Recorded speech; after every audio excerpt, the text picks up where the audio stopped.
Em relação às propriedades físicas dos grãos, essas propriedades elas vão interferir na forma com que uma massa de grãos ela fica acomodada num silo, na forma como que o ar do sistema de aeração ele vai passar através da massa de grãos, atravessando esse meio poroso, então, e como que vai ser transferido também o calor dentro de um silo.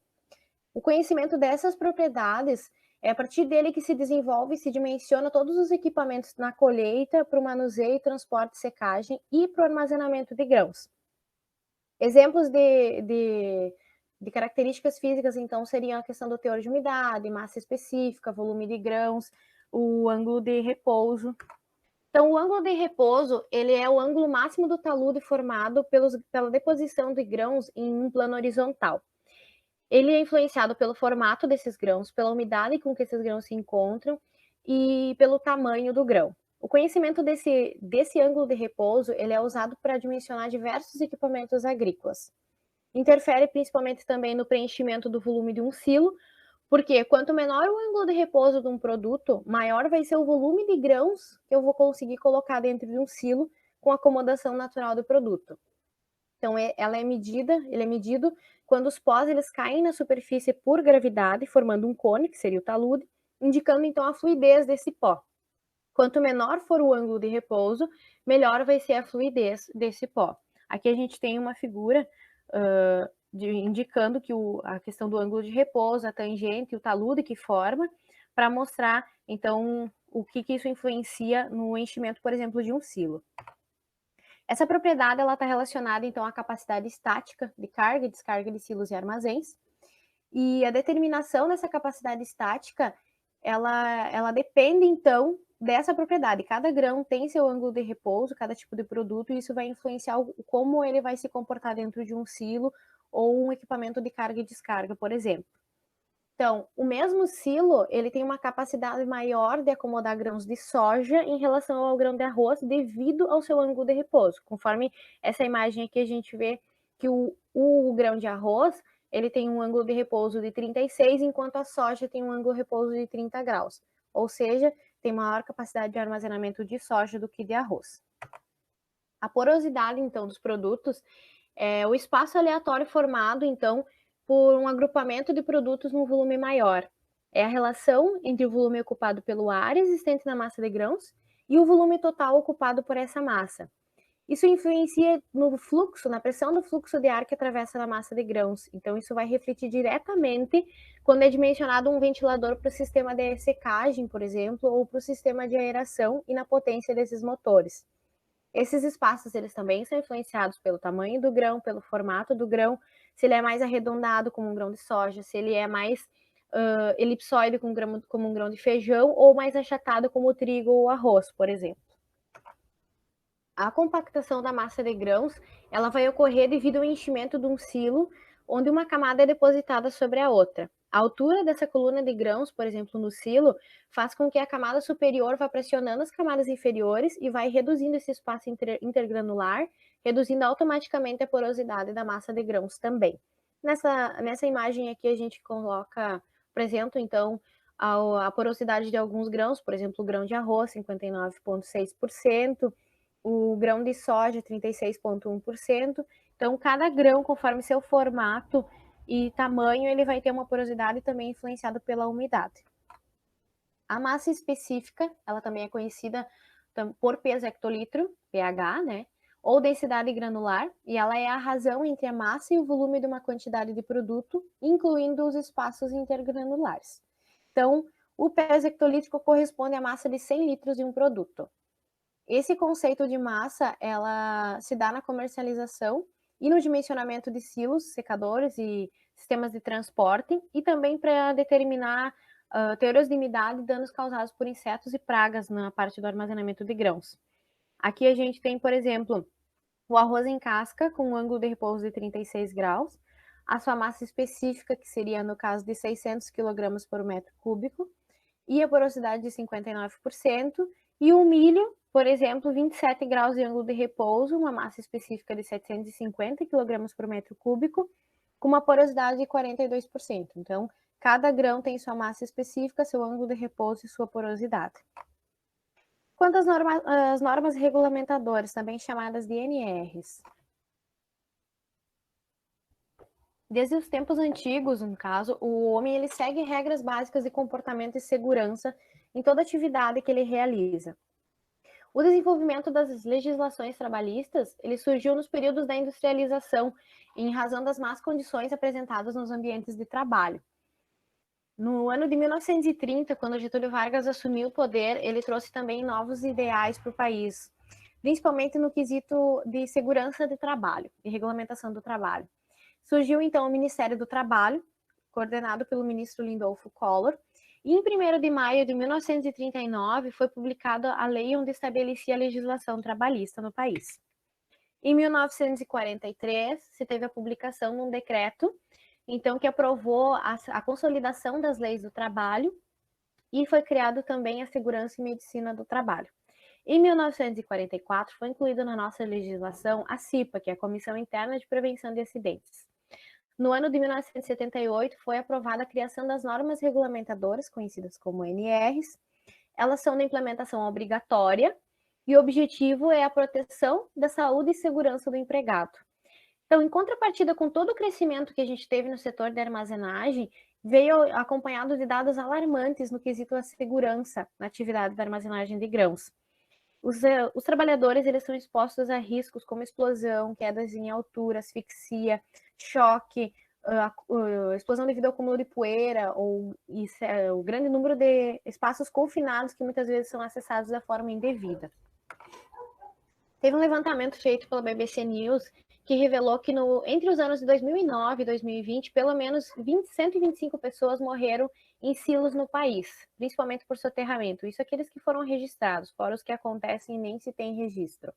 O ano com mais acidentes fatais foi em 2017, quando a gente teve 24 mortes, uma alta de 140% em relação ao ano anterior. E esse índice ele deixa o setor da armazenagem de grãos entre os 25% campos econômicos mais mortíferos para se trabalhar no nosso país.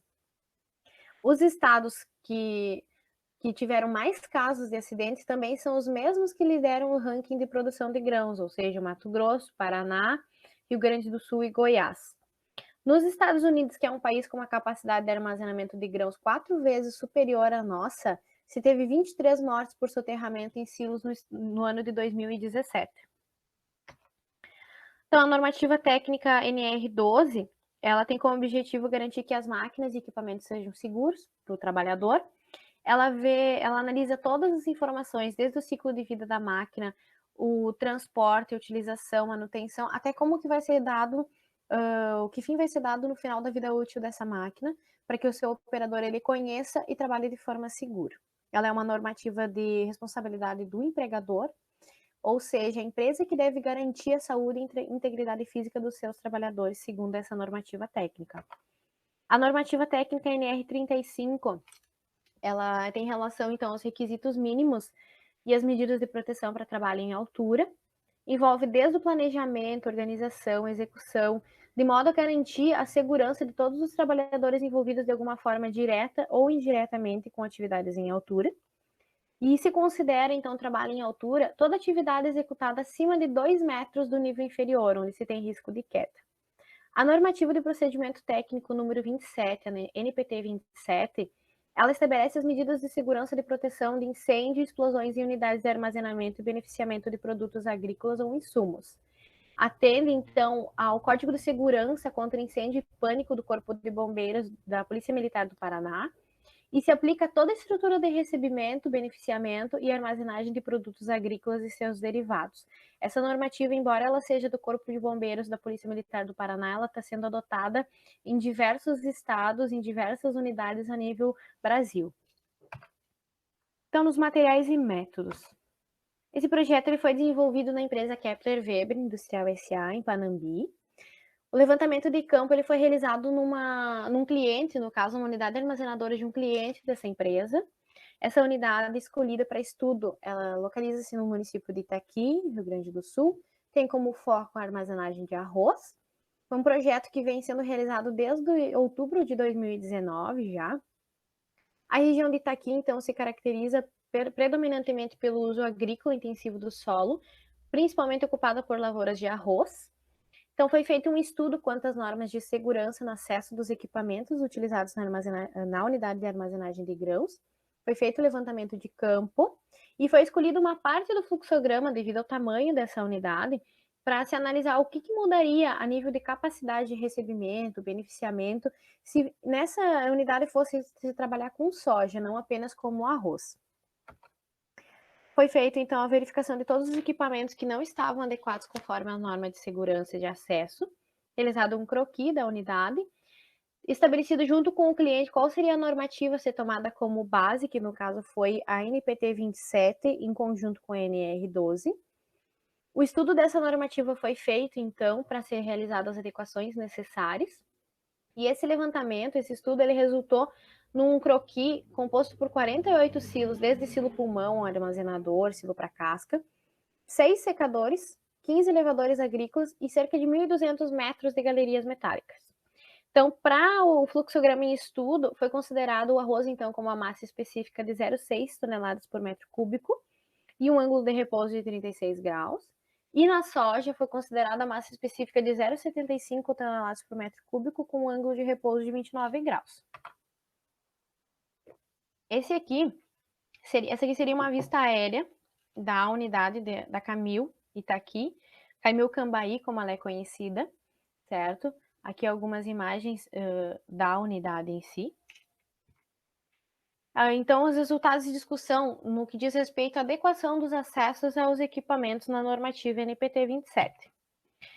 Em relação aos elevadores de grãos, foi feito então todo um estudo da normativa NPT 27 junto com a NR 12 e foi feitas as adequações nos elevadores de grãos em relação a plataformas de descanso, gaiolas de proteção, degraus, tudo isso foi analisado. Foi analisado então tipo de degrau que se encontrava na unidade de degraus do tipo liso, não pode, as normativas exigem degraus corrugados, as medidas mínimas de degraus também estavam em desacordo, espaçamento nos degraus das escadas de acesso aos equipamentos, a altura máxima para se ter o primeiro degrau de acesso a um elevador agrícola.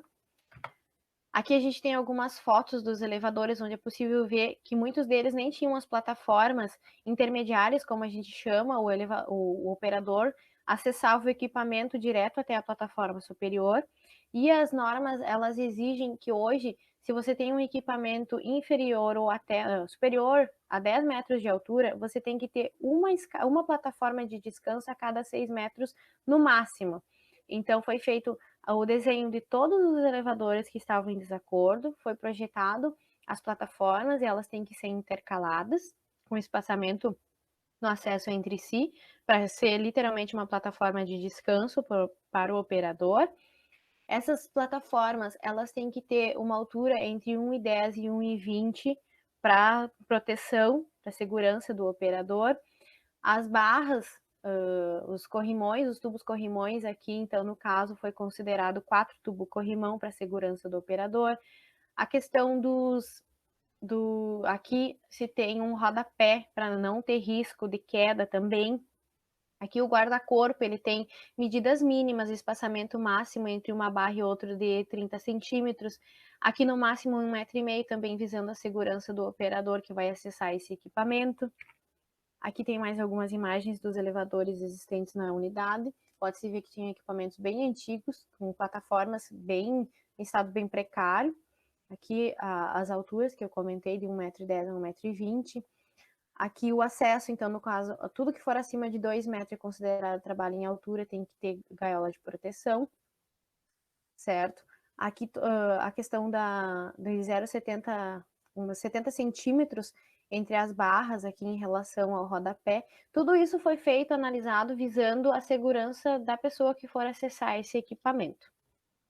Aqui a gente tem, conforme a normativa, então, todos os requisitos que são exigidos, os distanciamentos entre degraus, o tamanho desses degraus, tamanho mínimo, visando a ergonomia também para o operador. E aqui as gaiolas de proteção, como que seria o modelo de plataformas que teriam que ser utilizadas na propriedade.